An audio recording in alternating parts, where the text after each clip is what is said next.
सादर नमस्कार, सादर जय जिनेंद्र। क्षमा ब्रेकिंग जैन न्यूज प्रतिदिन प्रातः, दोपहर एवं रात्रि में देश भर से संपूर्ण जैन समाज से संबंधित सही और सकारात्मक समाचारों के लिए देखना और सुनना न भूलें। साथ में आपसे विनम्र निवेदन है कि यदि आपने इस चैनल को सब्सक्राइब नहीं किया है तो कृपया अवश्य कीजिए और शेयर और लाइक करके धर्म प्रभावना में सहयोगी एवं सहभागी बनिए। अंतर्मना जैन आचार्य श्री प्रसन्न सागर जी महाराज ने पतंजलि गुरुकुलम में कहा कि पूरे भारत देश में दो ही व्यक्तियों ने बहन बेटियों की सुरक्षा के लिए महान कार्य किया और उनकी सुरक्षा की चिंता की, जिनमें एक हैं जैन आचार्य श्री विद्यासागर जी जिन्होंने प्रतिभा स्थली बनवाकर यह कार्य किया, और दूसरे स्वामी बाबा रामदेव जी जिन्होंने पतंजलि गुरुकुलम खोलकर बहन बेटियों के लिए यह सराहनीय कार्य किया।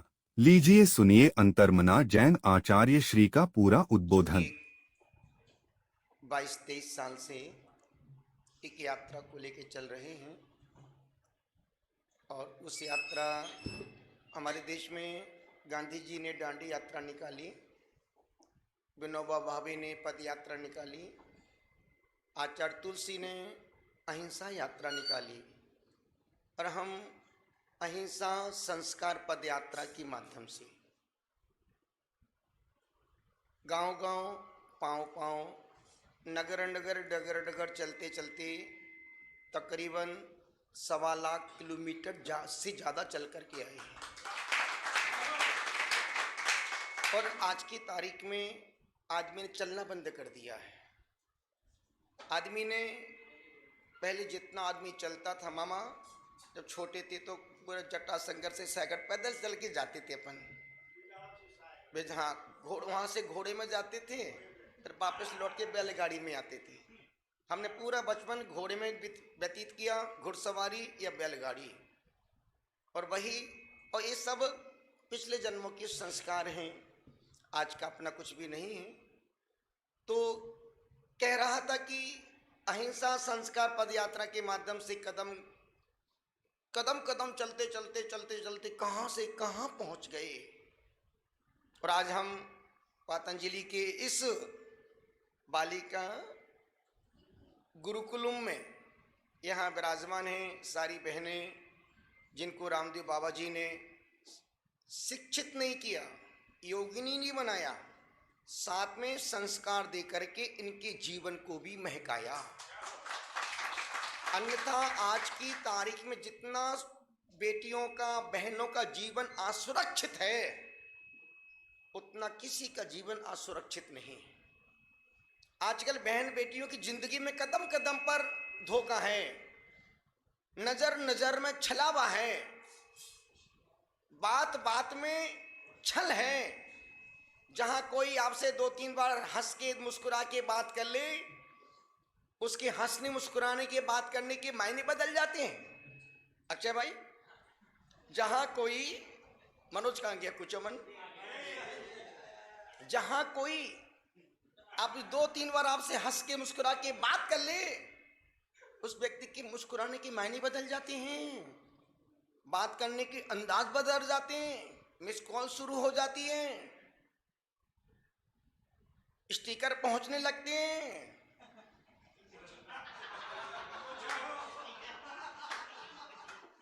मतलब रामदेव बाबा ने और इस देश में 2 ही व्यक्तियों ने बहनों की सुरक्षा के लिए चिंता की है। एक तो संत शिरोमणि विद्यासागर जी महाराज साहब ने, जिन्होंने बहन बेटियों के लिए प्रतिभा स्थली का प्रावधान दिया, और दूसरा रामदेव बाबा ने सारी बहन बेटियों को योगिनी बना दिया, संस्कार दिए, शिक्षा दी।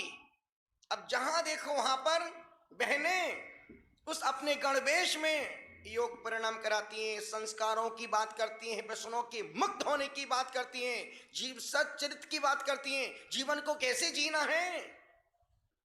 व्यक्ति जीवन तो जी रहा है, पर कैसे जीना है ये किसी को नहीं आ रहा है।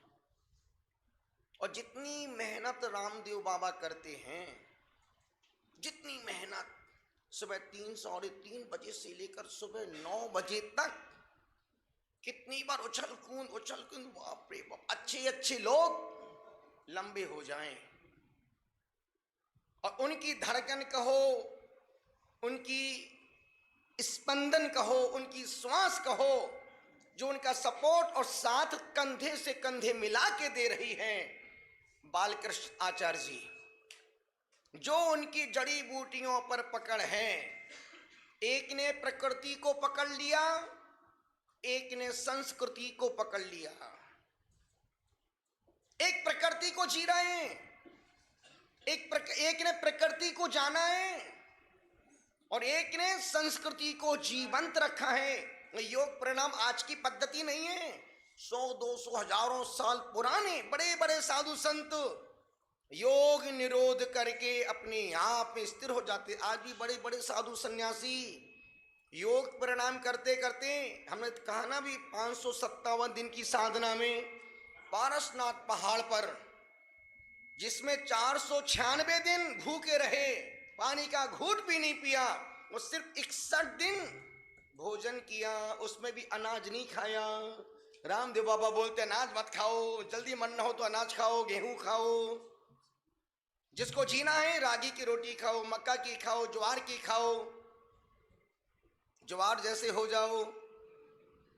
रागी खाओगे कभी भी खून संबंधी बीमारियां हो ही नहीं पाएंगी।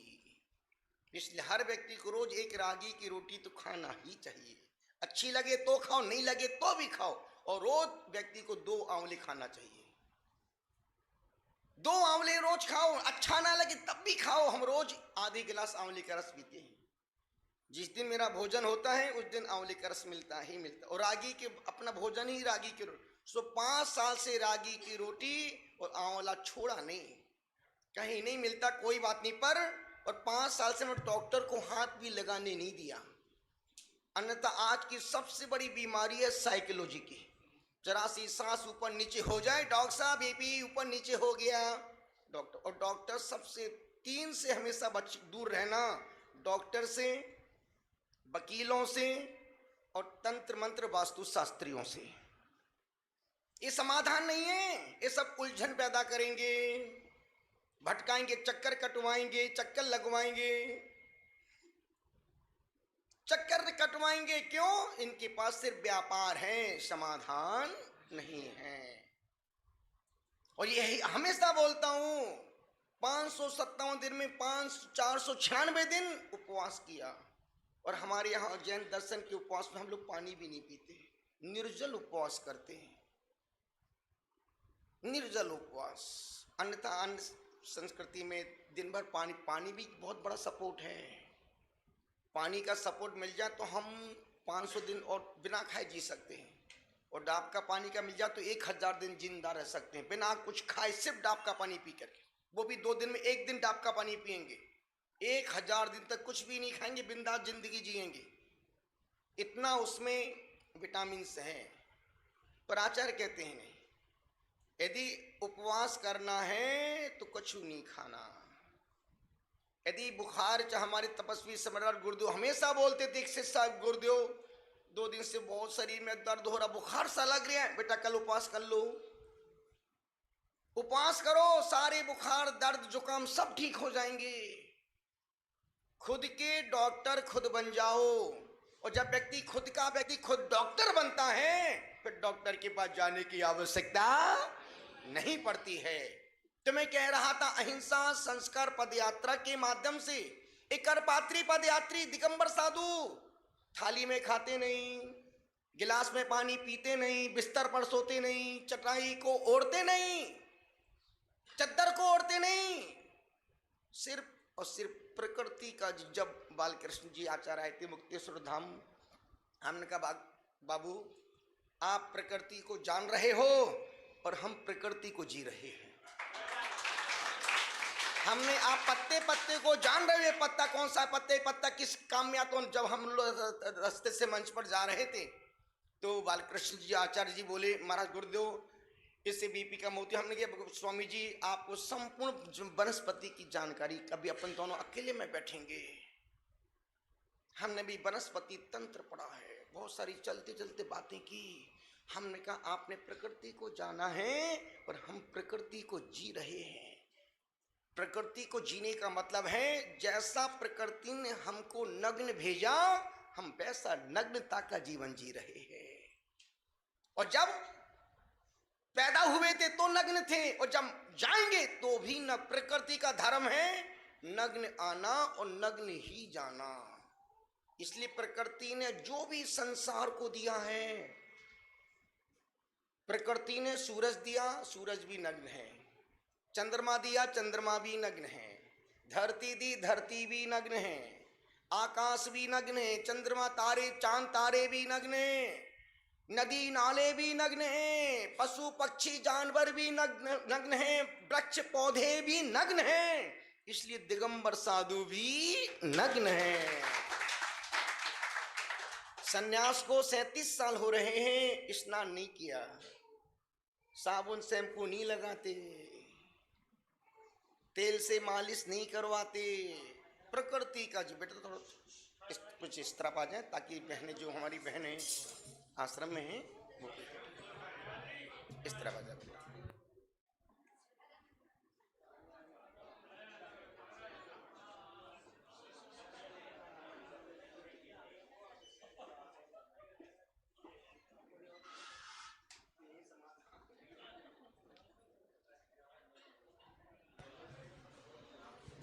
तो 37 साल हो गए, गाड़ी पर, बस पर नहीं बैठे, गाड़ी पर नहीं बैठे। 37 साल हो गए बैठ के भोजन नहीं किया। 37 साल हो गए गिलास में पानी नहीं पिया, थाली में भोजन नहीं किया, बाल नहीं कटवाए। अपने बालों को हाथ से उखाड़ते हैं, जिसको बोलते केसलुंच। दाढ़ी मूछ के केसों के बालों को हाथ से, अभी महाराज शब्द केसलुंच के 2 दिन पहले, अभी उनका 2 दिन बाद 3 दिन बाद उनका होने वाला है। क्योंकि अब बरसात, जुलाई में बरसात लग जाएगी तो फिर चिड़ियां घोंसला न बना ले कहीं डाड़ी आने में। निवेदन कर रहा हूं, दिगंबर साधु प्रकृति का जीवन जीता है। अभी मुरारी बापू जी आए थे, बड़ा प्यारा सत्संग हुआ। हमने कहा पुरानी कथा वाचकों में मुरारी बापू का जो सादगी है, जो धर्म के प्रति, गुरुओं के प्रति जो विनम्रता का भाव है, वही विनम्रता का भाव रामदेव बाबा के अंदर, जो सरलता, जो सादगी, जो बहुमान गुरुओं के प्रति। अन्यथा हाइट देखो तो बहुत ऊंची हाइट है, पर जहां अपने से गुणवान मिलते हैं तुरंत रामदेव बाबा और मुरारी बापू नतमस्तक हो जाते हैं। यही है ज्ञानी व्यक्ति की पहचान। जो वृक्ष जितना फल से लदा होगा उतना ज्यादा झुका होगा। इसलिए बोलता हूं, हर वृक्ष फल नहीं खाता है, हर वृक्ष पत्थर नहीं खाता है, हर वृक्ष पत्थर नहीं खाता है, हर वृक्ष पत्थर नहीं खाता है, पत्थर वही खाता है जो फल से लदा होता है। तो रामदेव बाबा की सरलता, विनम्रता, उनकी सादगी, उनका वेदों का ज्ञान, इतना ज्ञान, अटूट ज्ञान, अद्भुत ज्ञान। और वाकई में जितना ज्ञान है उससे ज्यादा उनके भीतर विनम्रता, सरलता है। ज्ञान का फल ही सरलता है, ज्ञान का फल है विनम्रता। अपने से गुणवान जहां दिख जाए नतमस्तक हो जाए। इससे ज्यादा दुनिया में और कुछ। और यदि किसी के दिल तक पहुंचना है, अब पैसे से, धन से, पैसा प्रलोभन दे के दिल तक नहीं पहुंच सकते हैं। दिल तक पहुंचना है, किसी के दिल में बसना है, पानी जैसे सरल हो जाओ, झुक जाओ, नम्र हो जाओ। जितना तुम सरल होगे उतना तुम लोगों के दिलों के अंदर तक पहुंच जाओगे। और अकड़ के रहोगे, जो अकड़ के रहता है जल्दी टूट जाता है। दांत देखो 32 हैं, पहले जाति के बाद में आते हैं। दांत बाद में आते हैं और पहले जाते हैं। जिह्वा जन्म से साथ आती है और मरने के बाद तक साथ रहती है। जिह्वा मुलायम है पर अच्छों के दांत तोड़ देती है। जिह्वा मुलायम है पर अच्छों के दांत तोड़ देती है। निवेदन कर रहा था प्रकृति, तो हमने कहा बाल कृष्ण आचार्य जी से कहा, हमने तो स्वामी जी आप प्रकृति को जान रहे हो, और हम खूब हंसे बोले गुरुदेव बड़ा आनंद आ रहा आपके साथ, आप जब पतंजलि आओगे खूब आनंद उठाएंगे। और हम भी चाहते हैं कि प्रकृति से प्रकृति का मिलन हो। वो प्रकृति है और हम प्रकृति पुरुष हैं। सोचो 35-36 साल से बिस्तर पर नहीं सोए, जब 557 दिन की कठिन साधना में थे, एक दिन रात में नहीं सोए, और आज भी रात में नहीं सोते। 12-1 बजे उठ जाते हैं, बस फिर ध्यान जाप आराधना पाठ करते रहते हैं। कुछ ना कुछ लेखन अध्ययन चलता ही रहता है। 24 घंटे में एक बार भोजन करते हैं, उसमें भी रागी की रोटी, 2 सब्जी, चावल, गुड़ का सीरा। शक्कर तो खाते नहीं, क्योंकि 4 जहर हैं, 4 सफेद जहर हैं। नमक ज्यादा खाओगे जल्दी जाओगे, हड्डियां पीली पीली हो जाएंगी। शक्कर खाओगे शुगर बढ़ जाएगी। ज्यादा आटा खाओगे बीमार पड़ जाओगे। ज्यादा घी नहीं खाना, डालडा घी नहीं खाना। घी खाना देसी घी खाना, वो भी 50 ग्राम खाते हैं। और जितना इन 4 चीजों से बचोगे उतना तुम डॉक्टर के पास जाने से बच पाओगे। रागी की रोटी बस यही खाते, 24 घंटे में एक बार पानी पीते। परसों भोजन किया था, कल उपवास था, आज आहार किया, अब कल फिर उपवास, परसों भोजन मिलेगा। परसों तक का प्रत्याख्यान 4 प्रकार के, ना पानी पिएंगे, ना फल खाएंगे, ना जूस पिएंगे। और ये हमारा सब 9-10 साल से अनाज नहीं खाते, सिर्फ फल फूल लेते हैं। एक महाराज सब नमक, उनका आजीवन नमक का मीठे का त्याग है। कोई घी नहीं खाता, तेल नहीं खाता, कोई कुछ नहीं खाता। हम तो भोजन ही नहीं खाते। 2 दिन में 50 घंटे में एक बार भोजन करते हैं, और फिर भी 50 किलोमीटर हंस के चल लेते हैं। 50 हंस के चल लेते हैं। अन्यथा आदमी एक बार ना खाए तो सुबह उठे तो ऐसा चेहरा हो जाता है जैसे धूप में टमाटर, बरसात में पापड़। मुक्ति कितना कठिन काम है। आज का आदमी सिर्फ खाने के लिए जी रहा है और मरने का इंतजार कर रहा है। इसलिए आचार्य कहते हैं नहीं, भोजन को औषधि समझ के खाना। भोजन औषधि है और भूख एक बीमारी है। भोजन औषधि है, भूख बीमारी है। इसलिए बीमारी को मिटाने के लिए भोजन को दवा समझ के खाओ। भोजन को दवा समझ के जो खाता है, भोजन को जो दवा समझ के खाता है, वो दवा खाने से बच जाता है। और जो भोजन को दवा दवा के खाता है, वही दवा खाने जाता है। इसलिए भोजन करो, 50 बार खाओ। किसी भी आचार्य ने नहीं कहा कि भोजन मत खाओ। भोजन 50 बार खाओ, पर सूर्य उदय से सूर्य अस्त तक खाओ। सोने से 6 घंटे पहले अपने इस चौंचले को बंद कर दो। दुनिया का कोई जानवर रात में नहीं भोजन करता है, सिर्फ आदमी को छोड़ के। और जितने जो पढ़े लिखे समझदार हैं, वही मूर्खों जैसा जीवन जी रहे हैं। ना उनका सोने का समय, ना उठने का समय, ना बैठने का समय, ना आने का समय, ना जाने का समय। सिर्फ जब मिल जाए आने दो और जाने दो। तो रामदेव बाबा ने इस संस्कृति के उस योग प्राणायाम को, अन्यथा पहले आदमी करता था, पर आज हजारों आदमियों में से 990 लोग योग प्राणायाम कर रहे हैं। क्यों? सबको जीना अच्छा लगता है, कोई मरना नहीं चाहता है। कोई व्यक्ति मरना सबको है। एक प्रश्न पूछूं, बोलो हाँ। बीमार होके मरना है कि बैठे बैठे मरना है? बैठे बैठे तो मरो। कोई व्यक्ति बीमार होके मरना नहीं चाहता है। एक बार मरना है कि 100 बार मरना है? एक बार। मन से मरना है कि शरीर से मरना है? हाँ, शरीर से मरोगे तो एक ही बार, और मन से तो आदमी आज का दिन में 50 बार मर जाता है। कोई काम बिगड़ जाए, हे भगवान मर जाता तो अच्छा था, जरा सा पति पत्नी में विवाद विवाद हो, मैं मर जाती तो अच्छा था। अरे क्यों मर जाती? बोलो ना, माता जी बन जाऊंगी, रामदेव बाबा के पास चली जाऊंगी, साध्वी बन जाऊंगी, देश का कल्याण करूंगी। अरे जीने के 1000 ऑप्शन हैं, पर मरने का एक ही तरीका। निवेदन कर रहा हूं, 35 वर्षों से इन 7 दीक्षाओं को 13 साल हो गए, स्नान नहीं किया। इनकी दीक्षा को 13 साल, हमको 37 साल हो गए, इनको 3-4 साल हो गए।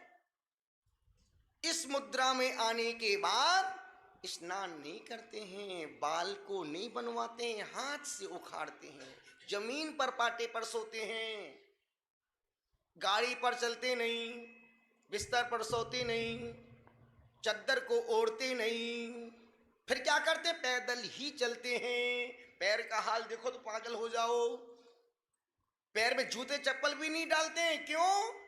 भगवान बनने का मार्ग तो पैदल चल के जाने वालों का मार्ग है। आपने वो गीत सुना होगा, सजन रे झूठ मत बोलो, खुदा के पास जाना है, न हाथी है न घोड़ा है, वहां किसने कहा ट्रैक्टर में जाना है? काकू कहाँ जा रहा है? ट्रैक्टर में तो मरघटी जाओगे, मोक्ष मिलने वाला नहीं है। निवेदन कर रहा हूं, अहिंसा संस्कार पद यात्रा, जब हम लोग आसाम में गुवाहाटी में थे, वहां पर जब इस यात्रा का शुभारंभ किया, वहां की राज्यपाल अजय सिन्हा जी और वहां के सीएम तरुण गोगोई प्रश्न पूछा, गुरुदेव इस यात्रा का उद्देश्य क्या है? तो हमने कहा, नष्ट होती नैतिकता, गुम होते आदर्श, विलुप्त होती मानव सेवा, लुप्त होती आगम परंपरा का शंखनाद करना। आज आदमी तो जिंदा है, भाई तो जिंदा है, पर भाईचारा मरता जा रहा है।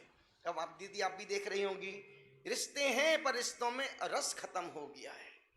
जो व्यक्ति देख के मुस्कुरा रहा, वो ऊपर से मुस्कुरा, भीतर से सोच रहे भगवान का है कोई घर में आ गए, नहीं आते तो अच्छा था। आदमी की स्माइल भी चेहरे देख कर के आती है। कहते हैं ना, यदि आदमी घर से दुकान जा रहा, कोई रास्ते में मिल जाए तो अलग स्माइल होती है, नौकर सामने आ जाए तो अलग स्माइल होती है, क्योंकि कोई पैसा मांगने वाला आ जाए तो अलग स्माइल होती है, कोई देने वाला आ जाए तो अलग स्माइल होती है, घर में जाता पत्नी हाथ सामने खड़ी हो जाए तो अलग स्माइल होती है, और कोई पड़ोसन आ जाए तो पूरे दांत 32 बाहर आ जाते हैं। क्यों? उसकी स्माइल में स्वार्थ है।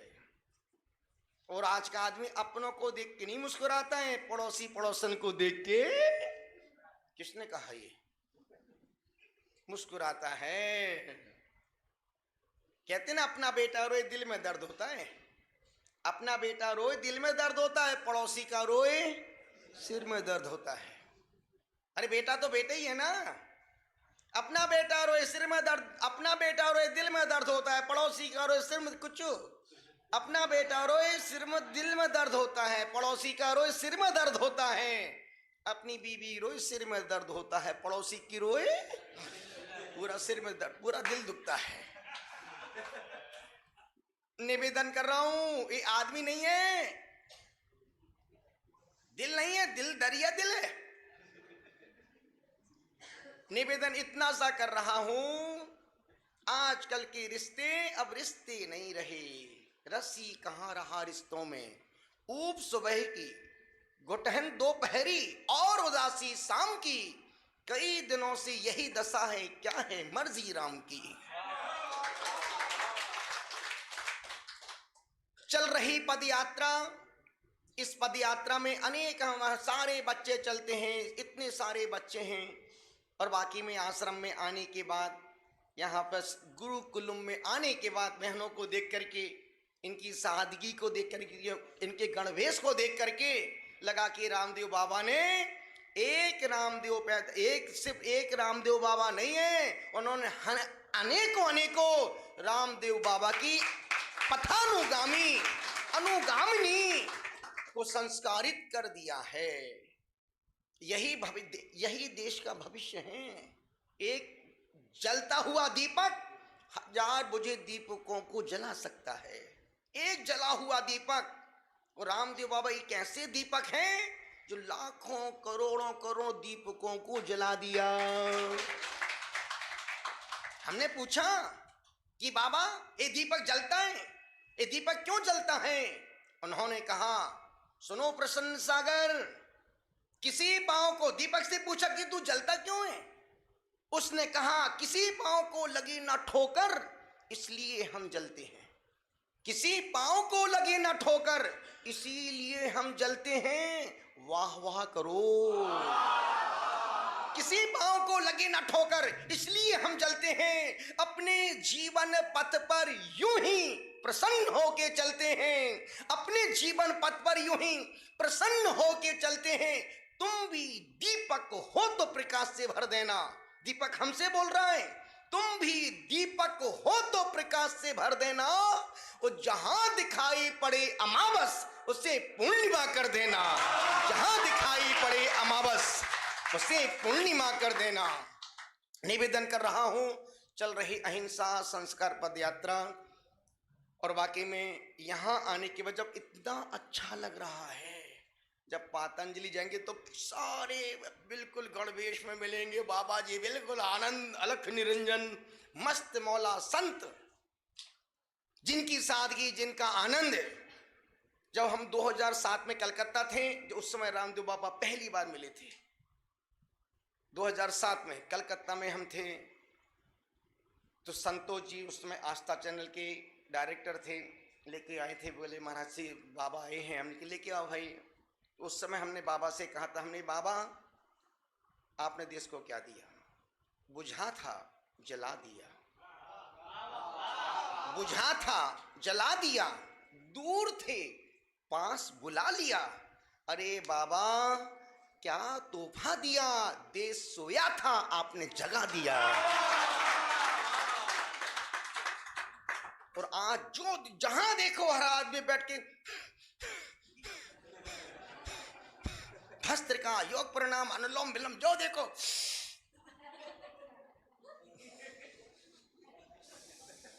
पूरी आनंद के साथ, जो कोई भाग रहा है दौड़ रहा है। जिनको जब दौड़ना था तब तो दौड़े नहीं, जिनका दक्षिण भारी हो गया साइकिल चला रहे पगलों जैसे। अब पतला होने वाला, एक बार जो नेटवर्क के बाहर गया वो यदि थोड़ा सा खाने पीने पर कंट्रोल करता तो काय को मटका बनता। निवेदन कर रहा हूं।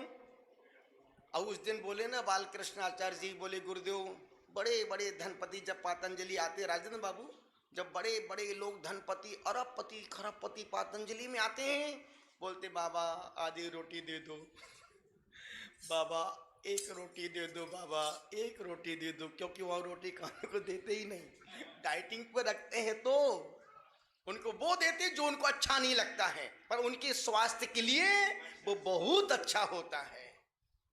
10 दिन के लिए 15 दिन के लिए बाबा एक आधी रोटी दे दो, बिल्कुल नहीं मिलेगी, बिल्कुल नहीं मिलेगी। और जो मिलती है वो उनको भाती नहीं है। और जब वहां से जाते हैं ऐसे निकलते हैं जैसे अम्मा जी गंगा जी नहा के आ गई हो। तो निवेदन कर रहा हूं, सब दिन एक से नहीं होते, सब दिन एक से नहीं होते, और सबके दिन एक से नहीं होते।